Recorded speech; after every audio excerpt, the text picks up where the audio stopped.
You're Sato, her, you're Sato, Yeah. and I'm Ultraman, and he holds you up, and then I do like this, and John did like this yeah, automatically. Well, I had the script and I had this concept art, and I had to keep asking him, is it really going to look like that? And I kept saying, like, it's not going to actually look like that. And Shannon was like, it's going to look like that. BD here, welcome back to the YouTube channel, and right behind me is the very famous Yoda statue from Industrial Light and Magic. This is where the Industrial Light and Magic happens. Netflix brought me all the way out here to San Francisco. Thank you, Netflix, so that I could show you guys a little bit more about Ultraman Rising. It's an awesome animated movie. It's available now, and you're about to see how it's made. So come on inside.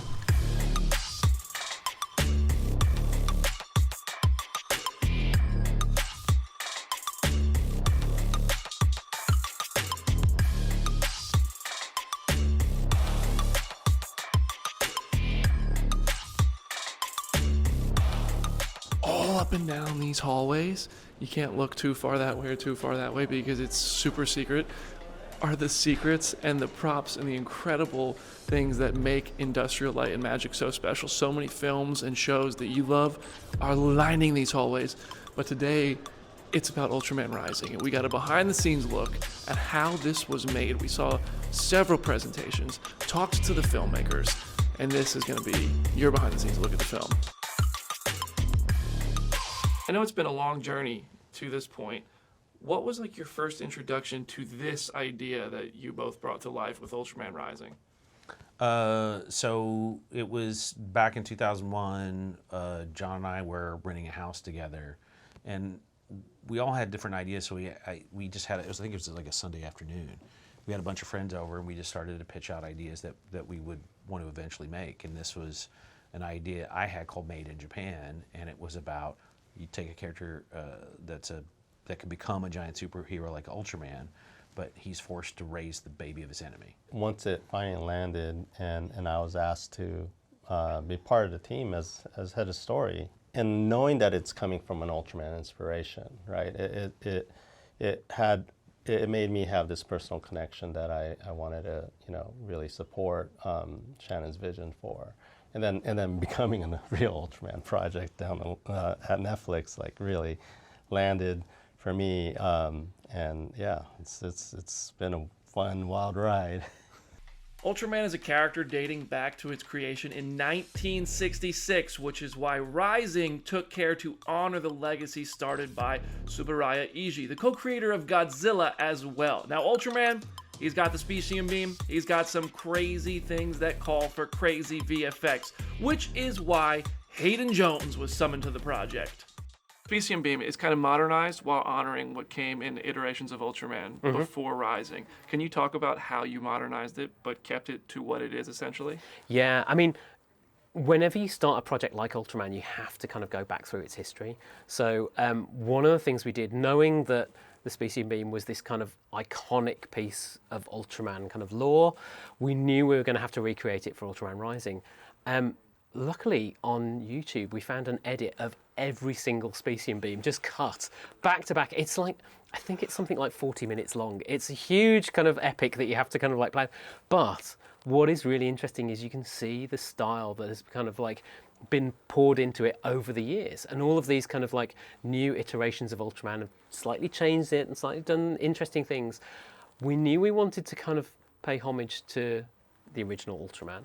And we wanted to kind of create something quite new for Ultraman Rising. And it was great to kind of like have that history, but then having the freedom to be able to really just give it an Ultraman Rising twist and kind of stylize it to our own kind of like needs. It was great fun. I heard that you guys use what are known as illegal colors. Yes. Talk to me about pushing the color boundaries with Ultraman Rising. Yeah, I mean, so it was a really interesting conversation. This was for the end sequence, and we received a set of color keys from Sunmin, and they were very, very colourful and very vibrant. So there's only so many colours that you can kind of like transmit. So some colours you can make them on a computer screen, but they don't actually transfer into something you can kind of recreate on a TV set. So I went on a call with Sunmin and said, oh, Sunmin, this is great, beautiful artwork, but I think some of these colours might be illegal. And she just kind of laughed and went, oh, Hayden, you're so funny. Like, I'm going to be caught by the colour police. It's like, no, actually, I don't think we can recreate some of these on a TV. And so we worked together to kind of like, to work out what the boundaries were for the color in that sequence. And luckily, because we decided on this high dynamic range first technique of working, it meant we could expand the color palette really, really quite wide. And so we had lots and lots of saturation to play with. So it meant that most of the things that we thought might be illegal actually got put in the end.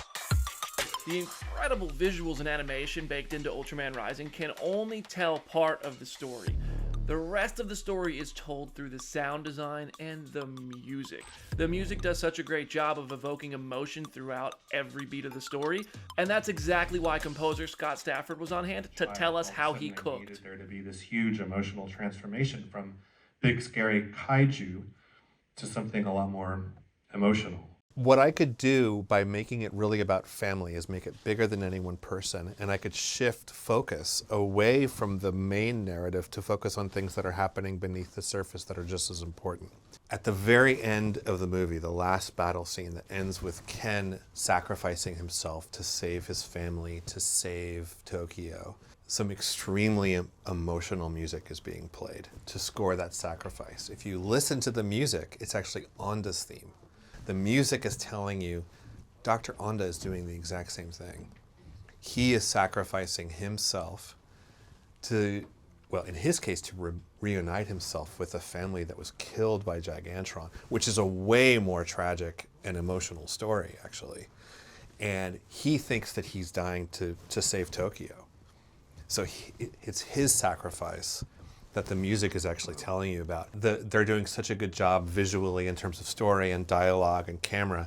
The focus is on Ken. I can actually try to make people think about Onda a little bit more. They used illegal colors in the visuals. Is there an equivalent to that in music? I would say that my use of 8-bit sounds in an emotional movie was sort of illegal. My use of a Japanese voice synthesizer, it was all inspired by this Japanese musical toy called a Pocket Miku, which is operated by a stylus. You hold it in your hands, it triggers these Japanese phonemes in this kind of gibberish solfege. That was just so cute. Shannon and I were listening to it, and Shannon said, "This sounds like Emmy feels," but you don't put that in a movie, especially an emotional one, and you don't put the sound of somebody singing beneath dialogue. There were a lot of things that just should not work in this movie. But work they most certainly did, right down to that incredible moment at the end of the film where Ultraman and his father come together to share in creating a specium beam. You're her, you're Sato, Yeah. and I'm Ultraman, and I was Yeah. like, and I can't use my left arm, you can't stand, and so he holds you up, and then I do like this, and John do like this yeah, automatically, and like, You be you're her, Sato, you're yeah. Sato, Yeah. and I'm Ultraman, and I was Yeah. like, and I can't use my left arm, you can't stand, and so he holds you up, and then I do like this, and John do like this yeah, automatically, and so we're like, yeah, that's it. Originally, we only had that low angle looking up, and it was Kimui, our animation supervisor in Singapore, who came up with that drift and reveal. And he said, guys, I know this isn't the shot, but I had an alternate idea. And like when you see something great, you just use it. You're on Ultraman, and then the shot just slides, and you just reveal the dad, and you're just kind of like, oh my God, instantly you get chills, goosebumps down both arms, and you're like, this is major. And I remember being on the call with Shannon, and Shannon was just like, that is in the movie. In fact, we're going to have both angles in the movie. It's going to be fantastic. And that's what's so great about working on a show like Ultraman is everyone's bringing ideas, and they're bringing kind of like their own thoughts and their own kind of like, their own excitement to really make it as good as it possibly can be. As much fun as it is to look back at the incredible work that brought Ultraman Rising to life on this channel, which I hope you're subscribed to, thank you very much, we like to look ahead. Here's a tease of what's next from the directors. So the tease is meant to show that Ken's mother is still out there. And I'm going to reveal more about this. So the idea is like, she knew that Ken and his father weren't talking, so she wants to go where Ken's dad came from. Ken's dad's an alien, he's not human. And so Nebula M78 is the land of light, it's where the Ultras come from. So she was going back there to see a solution. And when she goes back there, she awakened something. And when she comes back, something comes back with her. So, yeah. We have ideas. So You have aliens, ideas. aliens Yeah. is the Seijian is the next step that I would like to explore. Do you know what you'll call it yet? Ultraman Fallen is what I would call it. I didn't know that. Yeah. Thank you. All right, guys. Thank you so much Yeah. for talking with me about Yeah. this. The movie's awesome, and it is so cool to Yeah. learn so much about it from this perspective. Yeah. Thank you for letting me in. Awesome. Yeah, absolutely. Thanks, guys. Awesome. All right. Pleasure. Thank Cool. you. Take care, man. Appreciate it. Yeah. Scoop, look at you. I'll tell you what. Yeah. We get the rumors going. Yeah. I mean, I hope you guys make it. Yeah. Yeah, I know. I'd love so to. do we. Yeah.